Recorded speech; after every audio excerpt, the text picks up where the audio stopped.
പ്രിയപ്പെട്ടവരെ, നമസ്കാരം. Indira Gandhi national open യൂണിവേഴ്സിറ്റിയുടെ PG ഡിഗ്രി പ്രോഗ്രാമുകളിൽ ചില പരീക്ഷകൾക്ക് ഒഴിച്ചുകൂടാൻ പറ്റാത്ത ഘടകങ്ങളാണ് project, dissertation, field work journals, internship തുടങ്ങിയവ എല്ലാം. ഇപ്പോൾ MA അറബിക്ക് ചെയ്യുന്ന വിദ്യാർത്ഥി, MA economics, MA Gandhi and piece studies, അതുപോലെ തന്നെ MCOM, MSc പ്രോഗ്രാമുകൾ, ഇവയെല്ലാം ചെയ്യുന്നവർക്ക് പ്രോജക്റ്റുകൾ ഉണ്ട്. അതുപോലെ തന്നെ ഡിസർട്ടേഷൻ ഉണ്ട്. MSc CFT, MA psychology, MSc DFSM, MA economics, ഇങ്ങനെയുള്ള പ്രോഗ്രാമുകൾക്കെല്ലാം ഡിസർട്ടേഷൻസ് ഉണ്ട്. ഈ പ്രോജക്റ്റിന്റെ മറ്റൊരു വകഭേദമാണ് ഡിസർട്ടേഷൻ. MSW കൗൺസിലിംഗ്, അതുപോലെ തന്നെ DECE, post graduation diploma in pre primary education, ഇങ്ങനെയുള്ള കോഴ്സസിന് പ്രോഗ്രാമിന് ഫീൽഡ് വർക്ക് ജേർണൽസ് ഉണ്ട്. പിന്നെ സുപ്രധാനമായ ചില പ്രോഗ്രാമുകൾക്ക് MA സൈക്കോളജി, MSc CFT, അതുപോലെ തന്നെ MSW തുടങ്ങിയ വളരെ തീക്ഷ്ണമായ പ്രാക്ടിക്കൽ ഓറിയന്റഡ് പ്രോഗ്രാമുകൾക്ക് ഇന്റേൺഷിപ്പ് അഥവാ പ്രാക്ടീസ്, ഫീൽഡ് ലെവൽ പ്രാക്ടീസസ് ഉണ്ട്. ഇന്റേൺഷിപ്പ് ഇവയുടെ റിപ്പോർട്ട്സുകൾ, project reports, dissertation reports, field work journals, internship reports, ഇവയെല്ലാം നിങ്ങൾക്ക് ഓൺലൈനിൽ സമർപ്പിക്കാനുള്ള അറിയിപ്പ് ഇപ്പോൾ വന്നിരിക്കുകയാണ്. നമുക്ക് ഇന്ദിരാഗാന്ധി നാഷണൽ ഓപ്പൺ യൂണിവേഴ്സിറ്റിയുടെ സൈറ്റിലേക്ക് പോകാം. Online submission of project, dissertation, field work journals, internship report four June 2024 examination. 2024 പരീക്ഷയ്ക്കുള്ള ആ ഒരു സംഗതിയാണ് ഇപ്പോൾ വന്നിരിക്കുന്നത്. 2024 ഒരു ജൂൺ 2024 പരീക്ഷയ്ക്കുള്ള റിപ്പോർട്ടുകൾ സമർപ്പിക്കുന്നതിന്റെയാണ്. അത് കൃത്യമായ ഒരു സൈറ്റിൽ ഞാൻ ഇവിടെ താങ്കൾക്ക് കാണിച്ചു തരുന്നു. Online submission of project, reports, field work journals, internship reports etcetera, ഇവയുടെ ടൈം ടേബിൾ നമുക്ക് വന്നിരിക്കുകയാണ്. ഇവിടെ ശ്രദ്ധിക്കേണ്ട കാര്യം, last date for online submission 31 May 2024. ഇപ്പോൾ നമ്മൾ നിൽക്കുന്നത് ഏത് ദിവസത്തിലാണ് എന്ന് താങ്കൾക്ക് അറിയാമല്ലോ. 31 May 2024 ഇത് ഇനി വരുന്ന ഡിസംബർ 24 പരീക്ഷയ്ക്ക് ആണ് എങ്കിൽ സ്വാഭാവികമായും അത് എപ്പോഴായിരിക്കും എന്നുള്ളത് നിങ്ങളൊന്ന് ആലോചിച്ച് നോക്കൂ. നവംബർ 30 വരെ നമുക്ക് ടൈം ലഭ്യമാണ്. അപ്പൊ guidelines for submission of final project, dissertation, field work journals, internship reports through online mode, അത് DECE പ്രോഗ്രാം ഒഴികെ ബാക്കിയുള്ളതിന്റെയാണ് ഇപ്പോൾ ഇൻഫർമേഷൻസ് വന്നിരിക്കുന്നത്. അപ്പോൾ കാൻഡിഡേറ്റ്സ് നിർബന്ധമായും ഈ ഒരു മേഖലയിലൂടെ ടേം ആൻഡ് എക്സാമിനേഷന്റെ അസൈൻമെന്റ്, സിനോപ്സിസ് ഇവ ഒരിക്കലും പോർട്ടലിൽ അപ്ലോഡ് ചെയ്യാൻ പാടില്ല. പോർട്ടലിൽ അപ്ലോഡ് ചെയ്യില്ല. ഈ ഒരു പ്രവർത്തനം ഇങ്ങനെ ഉണ്ടെങ്കിലും ഒരു കൗൺസിലിംഗ് സൈക്കോളജിസ്റ്റ് എന്നുള്ള നിലക്ക് ടൈം ടേബിൾ ഇങ്ങനെ സമർപ്പിക്കാനുള്ള ടൈം ടേബിൾ വന്നിട്ടുണ്ടെങ്കിൽ പോലും മുഹമ്മദ് മുബാറക് എന്നുള്ള വ്യക്തി, ഒരു കൗൺസിലിംഗ് സൈക്കോളജിസ്റ്റ് എന്നുള്ള വ്യക്തി ഈ ഓൺലൈൻ മോഡിൽ ചെയ്യരുത് എന്നാണ് താങ്കളോട് അഭ്യർത്ഥിക്കാനുള്ളത്. ഓൺലൈൻ മോഡിൽ ചെയ്യാൻ അർഹതപ്പെട്ടവർക്ക് ചെയ്യുന്നതിൽ തെറ്റില്ല. പക്ഷെ ഓൺലൈൻ മോഡിൽ നിങ്ങൾ ചെയ്യുമ്പോൾ നിങ്ങൾക്ക് പറ്റുന്ന ചില അബദ്ധങ്ങൾ ഞാൻ ഓർമ്മിപ്പിക്കുകയാണ്. ഓൺലൈൻ മോഡിൽ ചെയ്യാം, അത് ചെയ്യാൻ അർഹതയുള്ള ആളുകൾ, സപ്പോസ് കൃത്യമായ സമയത്ത് ഫീൽഡ് വർക്ക് ജേർണൽ ഫീൽഡിൽ പോയി പൂർത്തിയാക്കാൻ പറ്റാതെ കഴിഞ്ഞ ഒരു സെഷനിൽ എന്തെങ്കിലും കാരണവശാൽ എല്ലാം പോയി ചെയ്തു, പക്ഷെ കൃത്യമായ സമയത്ത് ചെയ്യാൻ പറ്റാത്ത ഒരു ഗർഭിണിക്ക് അല്ലെങ്കിൽ ഒരു രോഗിയായ ഒരാൾക്ക് നേരിട്ട് യൂണിവേഴ്സിറ്റിയിലേക്ക് പോകാൻ പറ്റുന്നില്ല, റീജിയണൽ സെന്ററിലേക്ക് പോകാൻ പറ്റുന്നില്ല എന്നുള്ള ഒരു സാഹചര്യം ഉള്ളപ്പോൾ നിങ്ങൾക്ക് ഓൺലൈനിൽ സബ്മിറ്റ് ചെയ്യുന്നതിൽ തെറ്റില്ല. അപ്പൊ ഏകദേശം 300-ൽ പരം പേജുകളുള്ള ഈ project, dissertation, field work journals, internship report 200-300 പേജുള്ളത്, ഇത് ഓരോന്നും സ്കാൻ ചെയ്ത് നമ്മൾ ഇങ്ങനെ ഓരോന്നിലും അപ്ലോഡ് ചെയ്യുമ്പോൾ ഉണ്ടാകുന്ന സാമ്പത്തിക ബാധ്യത വളരെ വലുതാണ്. അങ്ങനെ ചെയ്യുമ്പോൾ ഉള്ള ആ ക്വാളിറ്റി, പിക്ചർ ക്വാളിറ്റി വളരെ മോശമായിരിക്കും. ഓക്കെ, ആർട്ടിഫിഷ്യൽ ഇന്റലിജന്റ് വെച്ചിട്ടല്ലല്ലോ നമ്മൾ ഇത് ചെയ്യുന്നത്. പ്രോജക്റ്റ് റിപ്പോർട്ട് മനോഹരമായി നമ്മുടെ മുമ്പിൽ വേണം. അതായിരിക്കണം നമ്മുടെ അക്കാഡമിക് കൗൺസിലറിന് കിട്ടേണ്ടത്.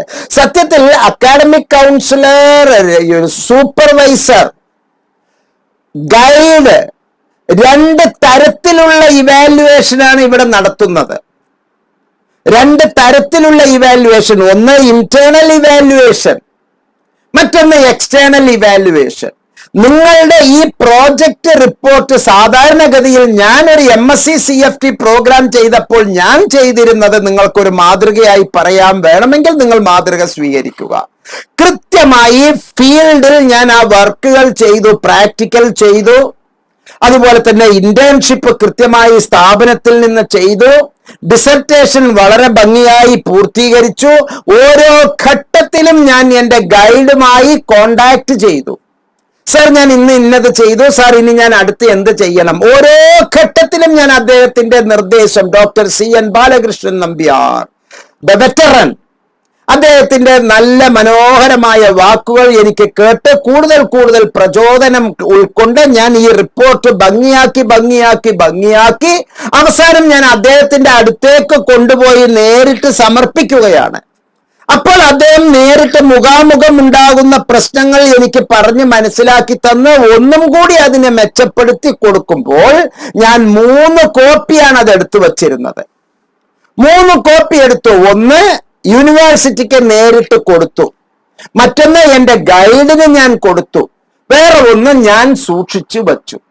അപ്പൊ ഈ ഓൺലൈനിൽ ചെയ്യുമ്പോൾ ഇതിനുള്ള സാധ്യതകൾ, നിങ്ങൾ ചെയ്തത് പിക്ചർ ചെയ്ത് ഒറിജിനൽ നിങ്ങളുടെ കയ്യിൽ വന്നു, അതിനേക്കാൾ ക്വാളിറ്റി, പിക്ടോറിക്കൽ ക്വാളിറ്റി, അത് കുറഞ്ഞ ഒരു സാധനം നിങ്ങളുടെ ഗൈഡിന്റെ അടുത്തേക്ക് പോകുമ്പോൾ മാർക്ക് സ്വാഭാവികമായും കുറയും.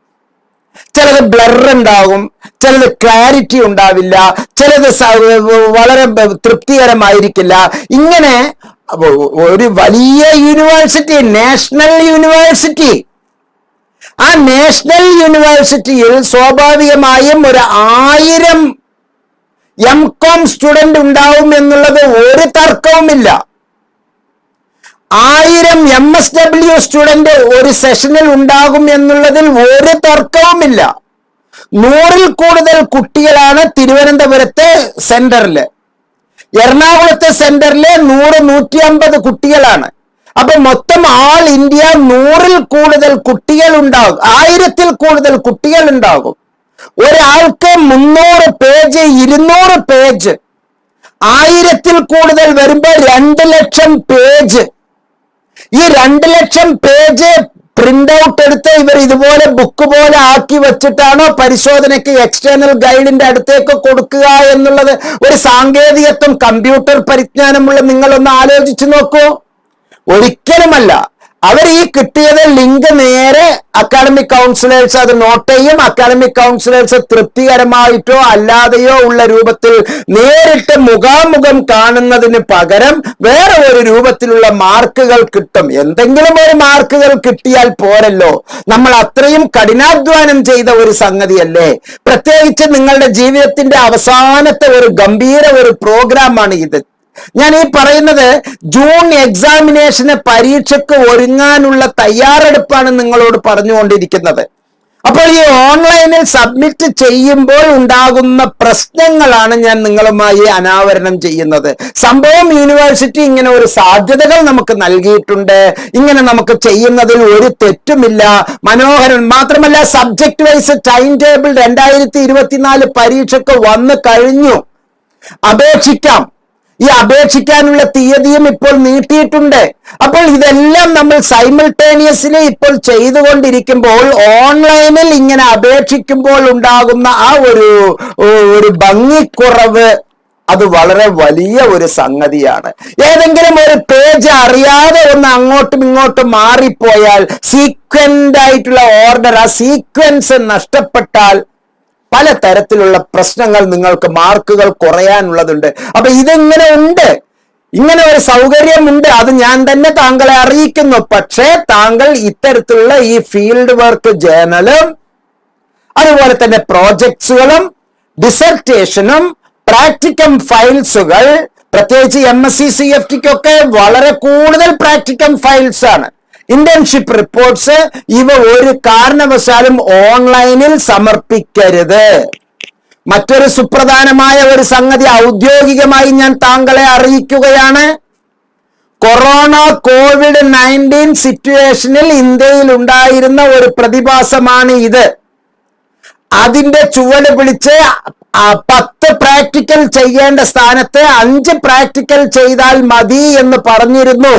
പക്ഷേ ഇപ്പോൾ പുതിയ സർക്കുലർ ഞങ്ങൾക്ക് കിട്ടിയിട്ടുണ്ട്, 10 പ്രാക്ടിക്കൽ ഉണ്ടാകണം, അല്ലെങ്കിൽ മാർക്ക് പകുതിയായി കുറയും.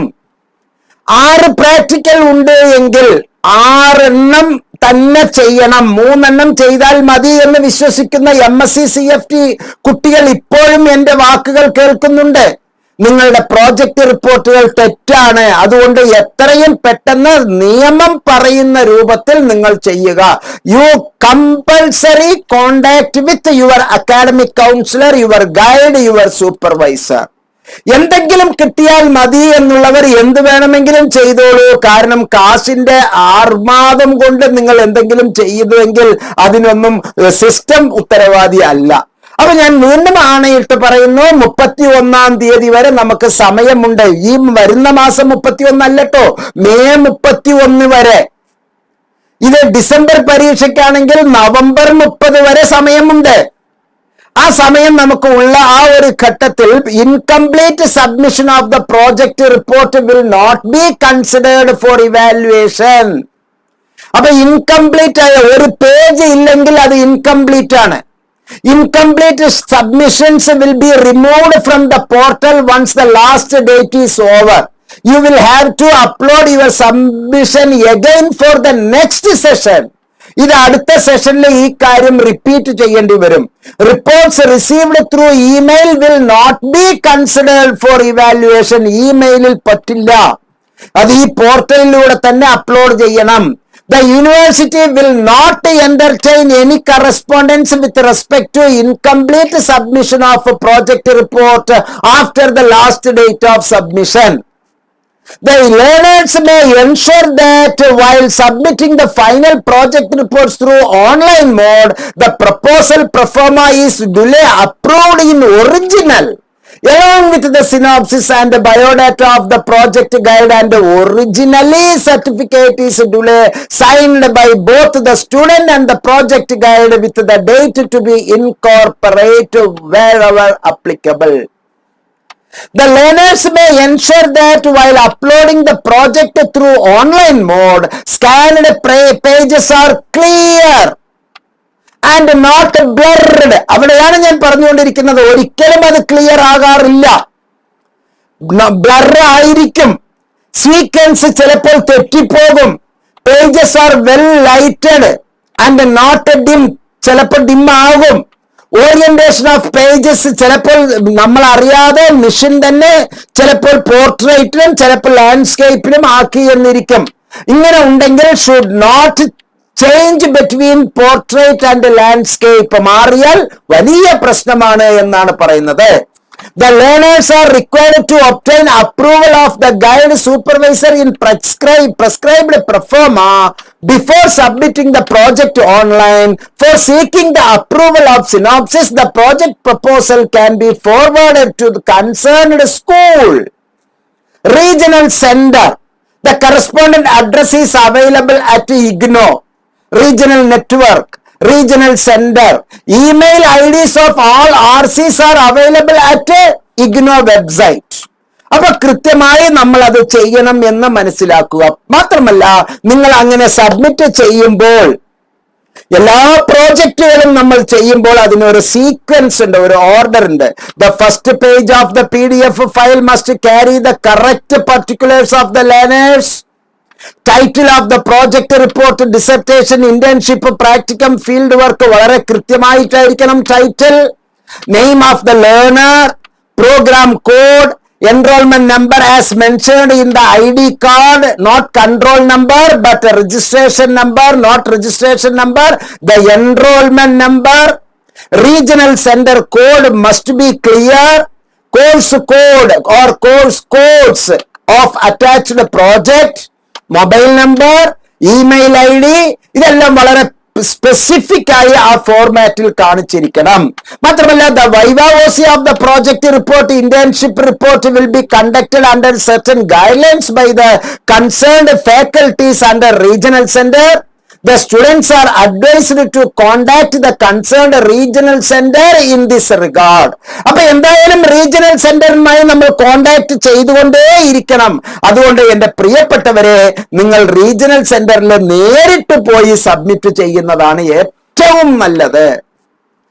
ഏറ്റവും നല്ലത്. ചെയ്യാൻ പറ്റാത്തത് ഞാൻ പറഞ്ഞു, ഗർഭിണികൾ, ഏർലി അല്ല, അവസാന ദിവസങ്ങളിൽ, രോഗികൾ.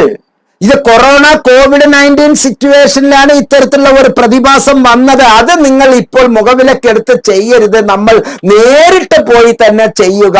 പ്രോജക്റ്റ് ഇവാലുവേഷന് ഒരു ഫീസ് ഉണ്ട്. 4 ക്രെഡിറ്റിനുള്ളതിന് 300 രൂപയും 4 ക്രെഡിറ്റിന് മുകളിലുള്ളതിന് 500 രൂപയുമാണ് എന്നുള്ളത് കൃത്യമായി മനസ്സിലാക്കുക. ഈ പോർട്ടലിലൂടെ തന്നെ കൃത്യമായി നമ്മൾ സൈറ്റ് അറ്റാച്ച് ചെയ്യണം. പക്ഷേ ഞാൻ കൃത്യമായി താങ്കളെ വീണ്ടും വീണ്ടും വീണ്ടും ഓർമ്മിപ്പിക്കുന്നു, പോർട്ടലിലൂടെ ഒരു കാരണവശാലും താങ്കൾ ചെയ്യരുത്, മറിച്ച് നേരിട്ട് പോയി ചെയ്യുക. അതാണ് ഞാൻ വീണ്ടും താങ്കളെ ഓർമ്മിപ്പിക്കുന്നത്. Project, dissertation, field work, journals, internship reports through online mode നമുക്ക് വന്നു. അതിന്റെ ഡേറ്റ് വന്നു. വളരെ നന്നായി ശ്രദ്ധിക്കുക. ഈ വർത്തമാനം നിങ്ങളുടെ ഗ്രൂപ്പിൽ നിർബന്ധമായും ഇടുക.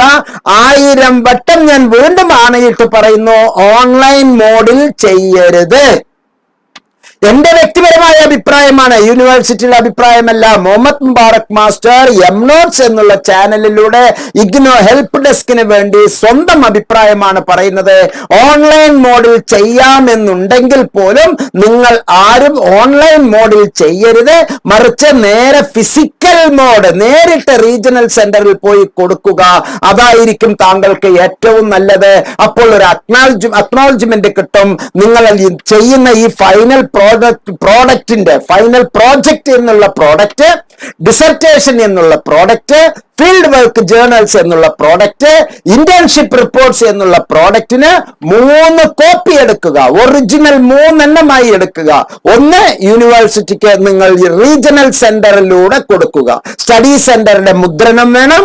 അക്കാഡമിക് കൗൺസിലർ നിങ്ങളുടെ ഗൈഡിന്റെ സീല് വേണം, ഒപ്പ് വേണം. അത് വെച്ച് നിങ്ങൾ റീജിയണൽ സെന്ററിൽ കൊടുക്കുക. റീജിയണൽ സെന്റർ അത് കൃത്യമായി ഫോർവേഡ് ചെയ്യും. റീജിയണൽ സെന്ററിൽ ചെയ്യുമ്പോൾ താങ്കൾക്ക് അവിടുന്ന് ഒരു അക്നോളജ്മെന്റ് ലഭ്യമാണ്. ഇപ്പൊ നിങ്ങളുടെ അക്കാഡമിക് കൗൺസിലർ ഗൈഡിന് ഒരു കോപ്പി കൊടുക്കുക. അത് പലപ്പോഴും പല തരത്തിലുള്ള ഗുണം ചെയ്യും. പിന്നെ നിങ്ങൾ ഒരു കോപ്പി ഭംഗിയായി സൂക്ഷിച്ചു വെക്കുക. ഈ എന്റെ വാക്കുകൾ കേട്ടതിന് 1000 നന്ദി താങ്കളെ അറിയിക്കുകയാണ്. ഇഗ്നോ ജൂൺ പരീക്ഷയ്ക്ക് ഒരുങ്ങാൻ താങ്കളെ ഇത്തരത്തിലുള്ള എല്ലാറ്റിലും സഹായിക്കാൻ, താങ്കളുടെ മറ്റ് കോഴ്സുകൾ ഇതല്ലാതെ മറ്റ് കോഴ്സസിനുള്ള, മറ്റ് സബ്ജക്റ്റുകൾക്ക്, മറ്റ് പേപ്പറിന് താങ്കളെ സഹായിക്കാൻ ലേബർ ഇന്ത്യ മോഡലിലുള്ള ഗൈഡുകൾ താങ്കൾക്ക് വളരെ നല്ല ലേബർ ഇന്ത്യ മോഡലിലുള്ള ഗൈഡുകൾ, എംനോട്സ്, centre for behavioural science, seed trust Kerala, edge for advanced studies താങ്കൾക്ക് തയ്യാറാക്കി വെച്ചിട്ടുണ്ട്. ഇഗ്നോ ഹെൽപ്പ് ഡെസ്കിൽ നിന്ന് കുറഞ്ഞ റേറ്റിൽ താങ്കൾക്ക് അത് കരസ്ഥമാക്കാം. 5 ദിവസത്തിനുള്ളിൽ താങ്കൾക്ക് അത് ലഭ്യമാക്കാം. ഏറ്റവും നല്ല രീതിയിൽ 12 ഗുണങ്ങളുള്ള ആ ഒരു ലേബർ ഇന്ത്യ മോഡലിലുള്ള റെഫറൻസ് മെറ്റീരിയലിലൂടെ നല്ല മാർക്ക് വാങ്ങിച്ച് താങ്കൾക്ക് പാസ്സാകാം. എല്ലാ നല്ല രീതിയിലും പരീക്ഷയ്ക്ക് താങ്കൾക്ക് ഒരുങ്ങാനുള്ള ഒരു സുവർണാവസരമാണ്. പുഞ്ചിരിച്ചുകൊണ്ട് പരീക്ഷയ്ക്ക് ഒരുങ്ങാൻ താങ്കൾക്ക് കഴിയുമാറാകട്ടെ എന്ന് പ്രാർത്ഥിക്കുന്നു. മാത്രമല്ല, സുപ്രധാനമായ മറ്റൊരു സംഗതി, സബ്ജക്ട് വൈസ് ടൈം ഇപ്പോൾ റിലീസ് ചെയ്തിട്ടുണ്ട്. അത് ടെൻഡേറ്റീവ് ടൈം ടേബിൾ ആണ്. വേഗം ഇപ്പോൾ അപേക്ഷിക്കാം. പരീക്ഷയ്ക്ക് അപേക്ഷിക്കാനുള്ളവർ ഈ വീഡിയോയിലെ ഡിസ്ക്രിപ്ഷൻ സെക്ഷനിലെ അപേക്ഷയിലെ ഗൂഗിൾ ഫോം ഉണ്ട്, അത് പൂരിപ്പിച്ച് സബ്മിറ്റ് ചെയ്യുക. ലേബർ ഇന്ത്യ മോഡലിലുള്ള റെഫറൻസ് മെറ്റീരിയൽ ആവശ്യമുള്ളവർ അത് പൂരിപ്പിച്ച് സബ്മിറ്റ് ചെയ്യുക. നിങ്ങളുടെ സുഹൃത്തുക്കൾക്ക് ഈ ഇൻഫർമേഷൻസ് എല്ലാം പാസ് ചെയ്യുക. എന്ത് തരത്തിലുള്ള കൺഫ്യൂഷൻ ഉണ്ടെങ്കിലും ഒരു സഹായത്തിന്, ഒരു ഹെൽപ്പിന് വേണമെങ്കിൽ ഹെൽപ്പ് ഡെസ്കിന്റെ 4 നമ്പറിലും താങ്കൾക്ക് കോൺടാക്ട് ചെയ്യാം. എല്ലാ നന്മകളും താങ്കൾക്ക് ഉണ്ടാകട്ടെ എന്ന് ആത്മാർത്ഥമായി പ്രാർത്ഥിച്ചുകൊണ്ട് ഈ വീഡിയോയിൽ നിന്ന് വിടവാങ്ങുന്നു. നന്ദി, നമസ്കാരം, ജയ് ഹിന്ദ്.